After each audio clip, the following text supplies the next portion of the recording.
Kalian itu pengecut karena hanya berani main keroyokan menggunakan massa untuk melawan Pak Ade Armando seorang diri. Kalian itu pengecut karena hanya berani dengan seorang bapak yang usianya sudah 60-an tahun. Tapi tidak bagi mereka kelompok pembenci rezim ini. Tidak bagi mereka yang memusuhi Pak Ade Armando. Tidak bagi mereka kaum kadrun, baik jantan maupun betina. Sekarang mungkin mereka lagi berpesta pora dan menertawai Pak Ade Armando, dan mungkin di antara mereka ada yang menginginkan supaya Pak Ade Armando mati di saat itu juga. Perbuatan brutal mereka menunjukkan bahwa mereka adalah orang bodoh yang tidak siap dan tidak mampu berargumen. Sehingga ketika kalah dalam berargumen, maka jalan satu-satunya adalah kekerasan fisik dan main hakim sendiri. Lantas, apakah dengan tindakan brutal, keji dan tidak berperi kemanusiaan yang kalian lakukan terhadap Pak Ade Armando itu akan membuat kami takut, kendor, loyo, dan tidak mampu melawan kalian? Justru apa yang menimpa Pak Ade Armando ini membuat kami semakin berani, semakin garang untuk berhadapan dengan kalian. Tidak sedikit pun kami mundur dan lari, Ferguson. Karena negara ini tidak boleh kalah sama preman, apalagi preman berbaju agama.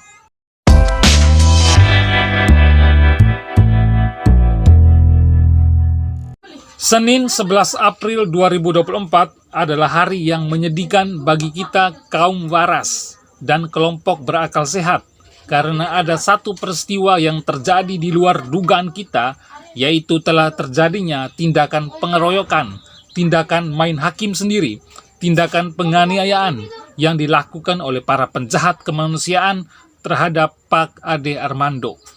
Jelas bahwa aksi demo mahasiswa 11 April sudah ditunggangi oleh kelompok kadrun, baik yang jantan maupun yang betina. Jujur, saya tidak sanggup melihat tindakan biadab, tindakan brutal, dan tindakan keji yang dilakukan oleh para penjahat tersebut. Cukup sakit melihat semuanya itu. Saya tidak mampu membayangkan bagaimana terpukulnya keluarga Pak Ade Armando melihat semuanya ini.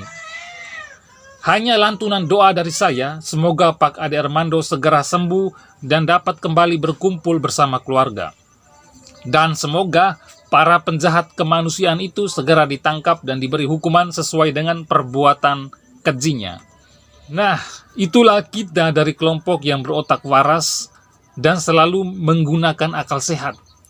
Kita tidak pernah melawan musuh kita dengan cara kekerasan, tapi musuh kita sudah pasti, karena tidak punya otak, tidak punya hati nurani, dan tidak memiliki rasa kemanusiaan, lalu dengan seenaknya melakukan tindakan kekerasan dan main hakim sendiri. Pertanyaan saya adalah, tindakan brutal kalian terhadap Pak Ade Armando itu apakah bagian dari demokrasi? Atau apakah tindakan kalian itu bagian dari demo? Rasanya tidak mungkin para kadal itu orang yang demokrasi. Karena kelompok kadal kan anti-demokrasi kan?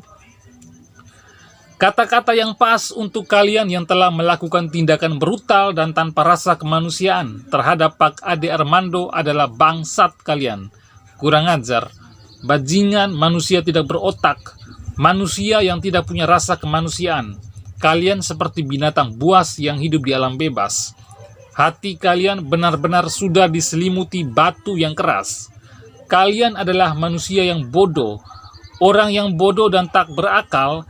Kalau tidak mampu beradu argumen, maka kekerasan fisik adalah jalan satu-satunya untuk memuaskan nafsunya yang sempit, tak berakal, dan bodoh itu. Demo yang perlu diacungkan jempol adalah demo yang terjadi di tahun 1998, di mana para demonstran waktu itu berhasil lengserkan penguasa oligarki, rezim Orde Baru yang berkuasa selama 32 tahun lamanya, dan rezim yang suka menghilangkan nyawa siapapun yang berani kritis terhadap Soeharto. Tapi tidak untuk hari ini. Yang dipertontonkan hari ini adalah menyerang seorang dosen dengan membabi buta tanpa ada rasa kemanusiaan sedikit pun. Kalian itu pengecut karena hanya berani main keroyokan menggunakan massa untuk melawan Pak Ade Armando seorang diri. Kalian itu pengecut karena hanya berani dengan seorang bapak yang usianya sudah 60-an tahun. Dan sudah pasti Kita yang berpikir waras dan berakal sehat ini sangat sedih melihat wajah Pak Ade Armando yang penuh dengan luka dan berlumuran darah. Tapi tidak bagi mereka kelompok pembenci rezim ini. Tidak bagi mereka yang memusuhi Pak Ade Armando. Tidak bagi mereka kaum kadrun, baik jantan maupun betina.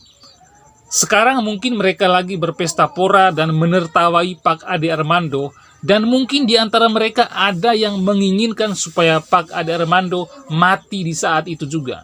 Tindakan brutal yang dilakukan kelompok kadrun, baik yang jantan maupun yang betina terhadap Pak Ade Armando adalah menunjukkan bahwa di dalam otak mereka hanya ada rasa benci terhadap sesama hanya karena beda pandangan dan beda politik. Perbuatan brutal mereka menunjukkan bahwa mereka adalah orang bodoh yang tidak siap dan tidak mampu berargumen. Sehingga ketika kalah dalam berargumen, maka jalan satu-satunya adalah kekerasan fisik dan main hakim sendiri. Lantas, apakah dengan tindakan brutal, keji dan tidak berperi kemanusiaan yang kalian lakukan terhadap Pak Ade Armando itu akan membuat kami takut, kendor, loyo, dan tidak mampu melawan kalian?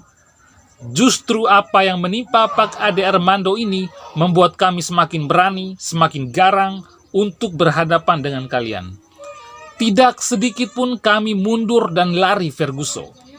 Karena negara ini tidak boleh kalah sama preman, apalagi preman berbaju agama. Kalian adalah bajingan yang pengecut, sungguh pengecut.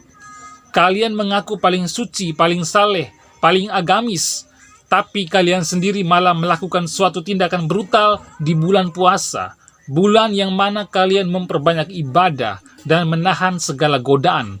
Malah justru kalian menambah dosa dengan main hakim sendiri terhadap satu orang yang lemah. Bersyukur Tuhan masih sayang hambanya.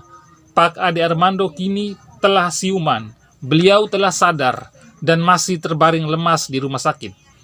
Untuk Pak Ade Armando, panjang umur perjuanganmu. Semoga lekas sembuh.